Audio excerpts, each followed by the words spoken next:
Hello, everyone, and welcome back to the show. I am so excited to be recording this episode. It has been a topic that I've wanted to talk about for quite some time now. And if you've been listening to my pod for a while, you know that I talk a lot about faith and the universe having your back and all of that good stuff. But I realized I haven't done a full episode on just faith. And it really has been just such a fucking game changer in my life. So I was like, you know what? This deserves its own episode. And I haven't done just an episode not associated with Morning Tea Live in quite some time. So here we are, holding ourselves accountable, doing the thing. Even though for those of you watching this YouTube video, it's fucking hot as balls in my apartment. My AC is not really doing much. But as one of my favorite mentors, Amanda Francis says, she says, show the fuck up anyway. So here we are showing the fuck up. All right. So let's talk about faith.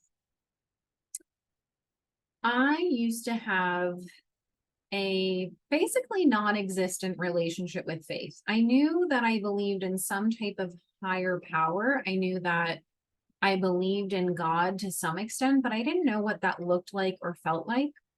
I grew up in a kind of mixed household religiously. My mom's side was Jewish, my dad's side was Catholic. And so we celebrated both Hanukkah, Christmas.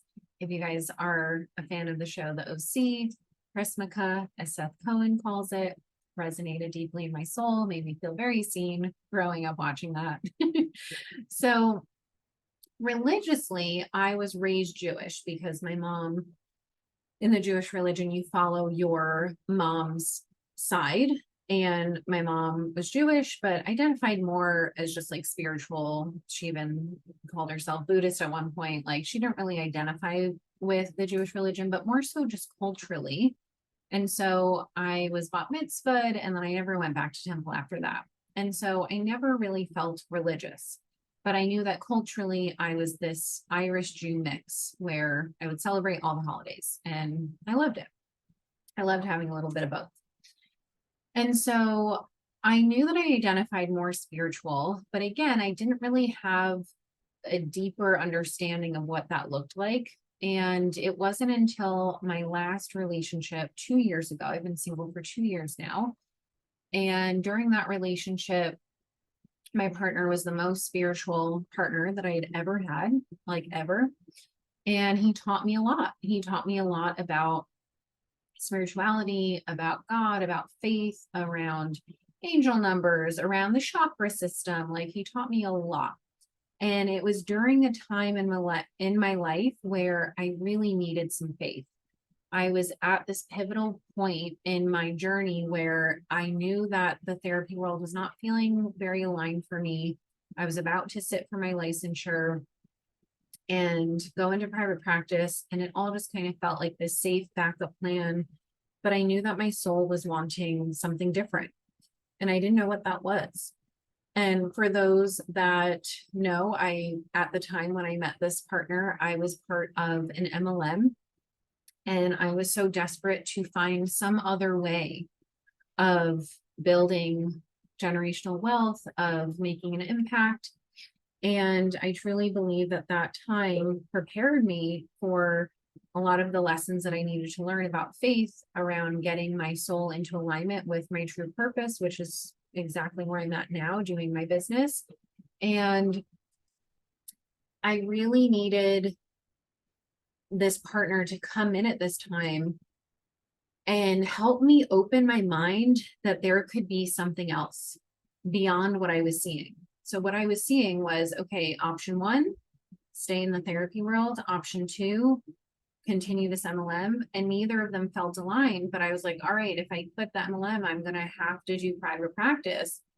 But if I can make money from this MLM, which by the way, when I was in the MLM, they strictly said, do not call it an MLM, which says a lot.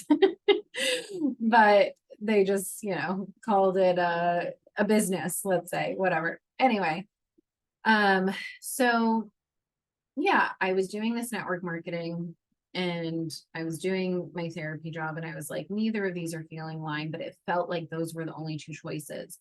And I had met my former partner basically on the dog beach trying to recruit him for this, and he considered it. because he also was looking for a way of building generational wealth. But then he looked at me and was like, there are other ways. He looked at me, he was like, you can write a book. And that was just one example he gave me. And now I'm actually writing a book. So it's kind of cool, full circle. And I had so many psychics tell me, you're going to write a book. And I was like, I'm not a writer. What the fuck would I write? And little did I know, I have a lot to write. So now I actually just got to sit my ass down and do it. That's the hard part. And I think I may have shared with you guys when I had my most recent medium session connecting with my mom from the spirit world. And she said, Rachel, keep writing. This book is already finished in the 5D realm, but we need to bring it to the 3D realm. Now, the old me wouldn't have even known what that means. So if you don't know what that means, it's totally cool. It just means the 3D is what we can see. It's our human experience right now in this body, in this moment of time. And the 5D is more of that spiritual world where, if you believe in heaven, people die and pass on to the spiritual world, and we can't see it. We feel it. We have signs from it. My mom sends me a lot of signs, when a picture of her pops up, or a monarch butterfly or a pine cone, which I have tattooed. So there's lots of different signs. So anywho, he basically was just like, you can write a book, you can start a business, you can do this. And he said that his pattern was that he would leave his partners better than he found them. And most of them would end up either getting married or starting a business. And I started a business after dating him. So we really served such a deep healing purpose in each other's lives. We're still friends to this day, the only ex I've ever been able to be friends with. And he really taught me so much about how to believe that there could be something else out there. Now, in human design, I'm a generator with lines 2, 5. And as a generator, I'm actually not supposed to initiate and make shit happen. I'm supposed to wait to respond. So if there's like an energy or an idea, and then I respond to it, yes or no. And I use my sacral to do that. But again, at this time, I didn't know any of this stuff. And I was so unsafe in my body. I had so much anxiety. I had so much unresolved trauma that I did not feel safe to release control. I did not feel safe to believe in this idea that I didn't have to make everything happen myself, that I could actually allow the universe to support me. And so I started learning more about this. I started reading Gabby Bernstein's The Universe Has Your Back book.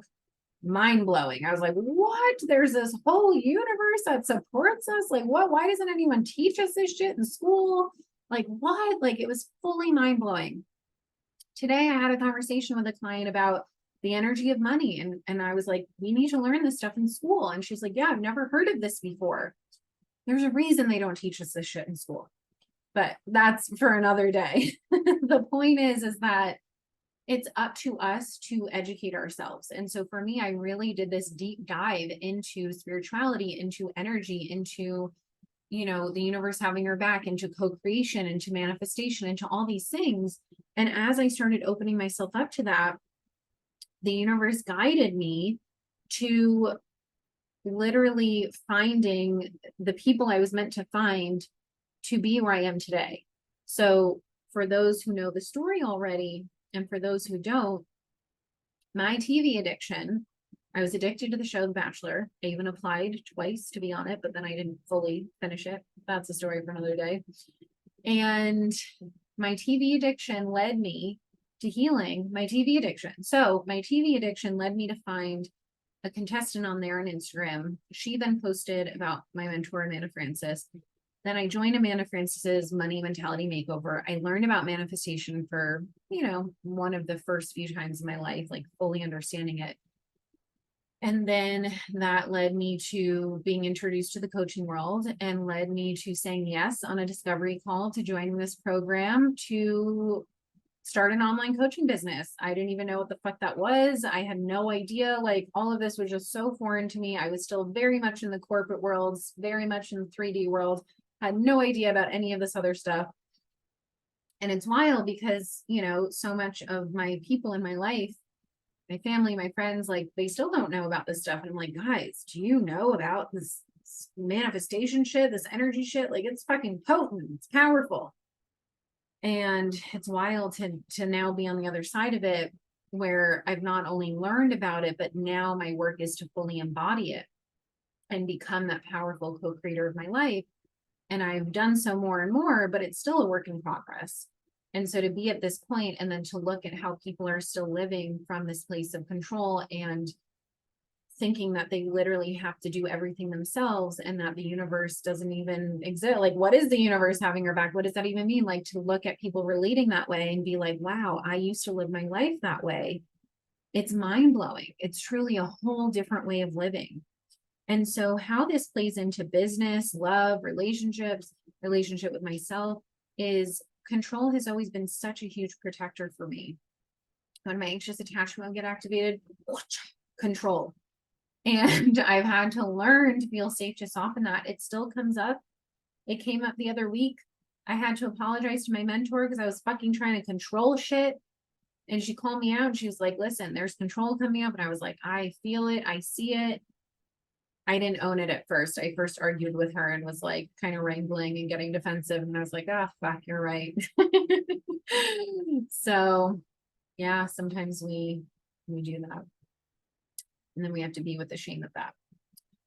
So as someone who struggled with control, this idea of releasing control and really just following what feels aligned. So in the manifestation world, it's called inspired action, taking inspired action. Like, what do you actually want to be doing? What do you feel inspired and led to do? And Amanda Francis will talk about this a lot of like, you know, asking for guidance, like, God, what do you want me to do? What are you willing to have me do? I'm willing to do my part. And then listening to our intuition. But the thing about this in the manifestation world that I was telling my client today is oftentimes the manifestation world and the people teaching it are not trauma informed, like actually trauma informed, not just like, oh, I read a book about trauma, but like have processed their own trauma, experienced their own healing of their trauma, and can ethically teach that to other people. Because we cannot teach something that we've only cognitively learned about. Like, yes, to an extent, I used to do that all the time in the therapy world. I was fully dysregulated internally, but I was teaching all about emotion regulation. But now I've actually done the work on myself and I'm continuing to do the work on myself. So it's just a very different experience. So we have to understand that if we're in survival mode, if our nervous systems are in survival mode, we will not feel safe to lean into faith. So for example, this shows up in entrepreneurship all the damn time. We are launching something, we are offering something, and the control part of us is like, okay, we have to do this and we have to message this person, we have to do this and bum, bum, bum. And then if it doesn't happen right away, we're like, oh, we're not doing enough. We got to do more until it happens. And listen, I have been the queen of making shit happen. I am relentless. My mom used to joke all the time, we named you Rachel, R for relentless. I am relentless. And relentlessness can be super powerful sometimes, and other times it can literally block me from allowing things to be easier than I allow them to be. So I've had to learn that with my relentlessness of trying to force something to happen, it squashes the joy out of it. It squashes the magic out of the unknown. And it's essentially my inner child and my fear and my anxious attachment running the show. Rather than when I've felt safe to lean back and really connect to faith of like, if this is meant to happen, it will happen. It's either this or something better, because what I desire desires me back. Like, we hear all these things all the time in the wellness world, but until we actually feel safe for them to land in our body, until we feel safe to fully embody them, nothing gets integrated and it just stays cognitive in our minds. But when you feel safe to process your trauma, which then allows you to feel safe to lean into faith, and you feel deeply supported, you feel safer to release control. You feel safer to believe in abundance. You feel safer to attract opportunities. Like the synchronicities that would happen for me as I started to lean more and more into faith, and as I started to really process my trauma and feel safer and safer to lean into that. I mean, it was just blowing my mind. I was like, what? Like, this happened, and then this happened, and then I had a good cry in my therapy session, but then I got a new client right after that because I like released some pain and the universe rewarded me for courage. Like, the timing of certain things, the signs of certain things, like, you can't make this shit up. And like, listen, I know there's always going to be skeptics out there of like, there is no God, there is no universe, energy is bullshit, blah, blah, blah. Literally, energy is everything. Our energetic vibration creates our life. Always. And I used to get so resistant around this idea because I was like offended by it. It's like, oh, so you're saying that this stuff in my life that I'm struggling with, I attracted it. And it's like, no, it's not about blaming ourselves. It's about understanding that what we go through, we are meant to go through for learning, for our soul's evolution, for our healing. And that's fucking painful to look at because as humans, we go through trauma. I've literally been through severe trauma where I almost lost my life. I don't want to look at that and be like, oh yeah, that was meant to happen. But I truly believe it was meant to happen. I truly believe that I would literally not be the same person had that trauma not happened. I would not have the same relationship to life, the same zest for life, the same relationship to all of it if that didn't happen. Now, the other thing is trauma can be really sneaky because for me personally, because of that trauma of almost losing my life, I've always had the zest for life. It enabled me to bypass a lot of my pain and a lot of my stored trauma. And so on the outside, I would be like, oh my God, I'm living my best life and I love life and blah, blah, blah. But then internally, I was unconsciously suffering from a deep, deep fear of abandonment, a deep anxious attachment, a deep validation wound. Like I was so dysregulated. But again, when we don't know anything else, we just assume this is our norm. That's it. We don't know anything else. We have nothing to compare it to. Now that I feel safer in my body, now that I understand, like I brought these unconscious parts of myself to the conscious, which again, sometimes I'm like, fuck, this is hard to look at.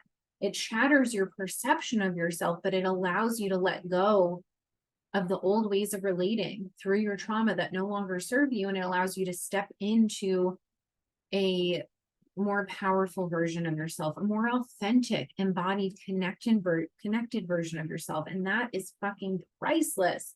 It's so worth it. I will preach that till I'm on my deathbed. It is so fucking worth it. But again, if you don't know any different, it's easy to feel resistant to it. It's easy to feel skeptical about it. And so for some people, like my former partner, he was really able to lean into faith, but he also was struggling to bring some of those manifestations to life because of the stored trauma. And so none of us are exempt from this. There are people who make millions of dollars who still feel they have everything externally, but they don't feel internally how they would want to feel. And that's the thing is money can buy us a lot of things, but when they say money can't buy us happiness, it's because nothing can take the place of doing the internal work. Now the money can buy you help to do the internal work. Having money supports you in doing that, right? But it's about how you're relating to that money. It's how you're using that money.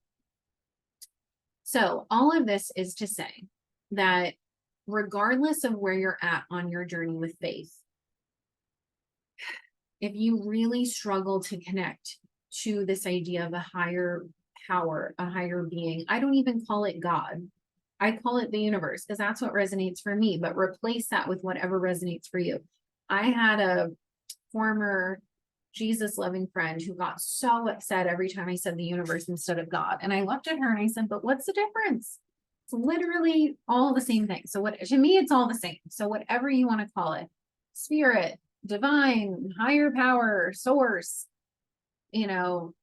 life source, energy source, the universe. I just say the universe because it feels all encompassing. So if you are struggling to relate to the universe, to God, to higher power, to feeling supported, it might mean that you are in survival mode. Your nervous system is stuck in survival mode from that childhood trauma that is unprocessed in your body because trauma starts from childhood. That is where it begins. That's where our nervous system wiring begins. And that means that you may have some healing to do, and that is okay. We all have healing to do in this world. That is why I'm so passionate about healing.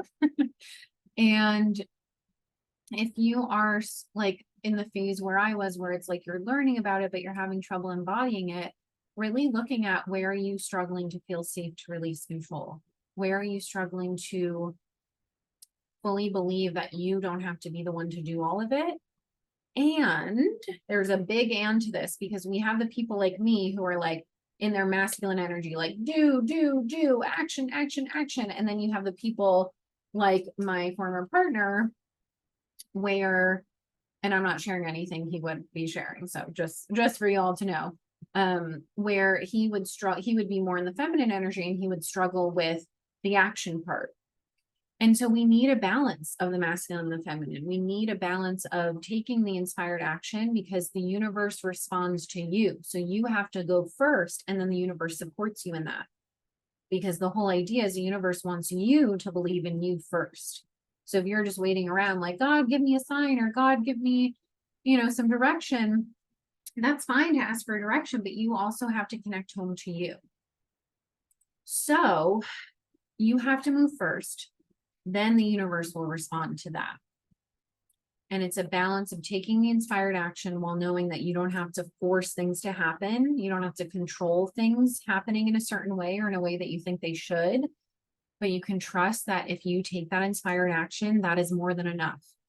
Then your other work, aside from the actual action of what you're working towards, is leaning back, getting into your body, feeling the feelings of the thing you desire already being here. What would it feel like in your body for that to already be here? Because let me tell you, you can cognitively say, I want $3 million, but if I handed you a check for $3 million, I know a lot of you would be like, yeah, that would be amazing. But is there any fear that comes up? Is there any fear of what your family would think? Is there any fear of how you would manage it? Is there any fear of losing it and not trusting yourself with it? The universe literally only gives you what you feel safe to receive, not what you think you feel safe to receive. What energetically and in your nervous system, you literally, physically, energetically feel safe to receive. So energy is everything. Think about when you meet someone and they have like off energy and you're like, ooh, or you meet someone and you're like, I just want to bask in this person's energy. That's honestly one of my favorite compliments. Like I'm dating someone right now and they just say like, I just want to be in your energy. And I feel the same about him. Like literally that's the biggest compliment someone could give is like, I want to be in this person's energy. It's something you feel. It's not something that can be, described in a way. It's really just this feeling of like, oh, this energy feels really expansive. And so looking at who are you spending your time with? Are you spending time with people who poo-poo on all your ideas? And then you're wondering, well, how come I don't feel supported in the universe? You have to make that move first. You have to decide, you know what? I'm going to spend my time with people who actually have a vision for their lives, who want to do something with their lives, who believe that you are powerful. Because if you listen to people that don't believe that, it's going to get in your head because you're human and you're going to care what people think and you're human and you can't really prevent that, but you can choose how you relate to it. So I want you to look at whose energy are you absorbing, whose voices are getting stuck in your head, and how can you come home to your own energy? And just starting to noticing different energy, the different people, the different ways of relating, of talking, like where your subtle energy is getting in the way. As my mentor Yara says, subtle energy will create your life because it's sneaky. So you have to really notice like, oh, I just said that, but I said it in a way that was kind of weird and sneaky. Like what's happening energetically for me? And it's the same thing with money. Money is energy, but if you don't feel safe to receive it, you are blocking yourself from it. So looking at where is there some healing to do? Where is there fear getting in the way? And can you spend some time with that fear? And then recalibrate to leaning into this idea that you are supported, that all you are doing is more than enough, that you are safe to release control, that the universe always gives us what we need, not what we want. And this has been a fucking hard lesson for me because I'm like, I want this. And the universe gives me the complete opposite. I'm like, fuck. And it's like, yep, this is what my soul needs to learn. It's going to bring up the same lessons over and over and over again until we relate differently. So we stay unconsciously suffering to this, the same shit happening. And then we're like, see, the same stuff is happening. And then it further perpetuates as victimhood, rather than understanding that like, oh shit, we're not learning the lesson here. And so it's coming up again and again and again and again.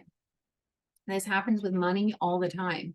We're an energetic match for debt. We pay it off. And then we're an energetic match for debt again. And as you guys know, I've recently paid off my debt using the money that my mom left me. And I've had to really do a lot of energy work around okay, I'm safe to not have debt. I am safe to not have debt. I am safe to step into having enough. I am safe to stepping into having more than enough. I am safe to receive overflow. Literally, I had a client pay me in full for an entire year. And you know what I wanted to do? Immediately came up with 500 ideas of how I would spend the money. And then I was like, wait a minute, why do I want to spend the money? Why can't I just hold it? Because it's a different energy of receiving money than it is to hold money, than it is to spend money and to circulate money. Because when we spend it, we have to trust that we're going to get it back.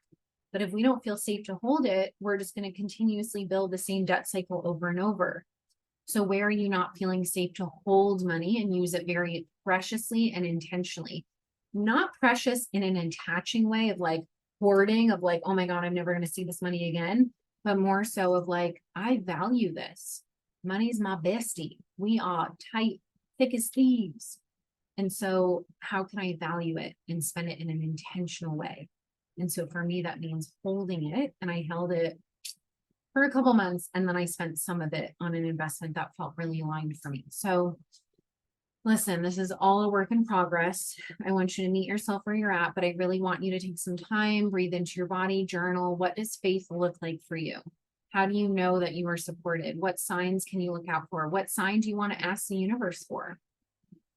I asked the universe for a very specific sign. I have not seen it yet. Does that mean that my manifestation is not happening? No, it means that I get to release the control around the when, the how, all of it, because that is not my responsibility. The how is not your responsibility.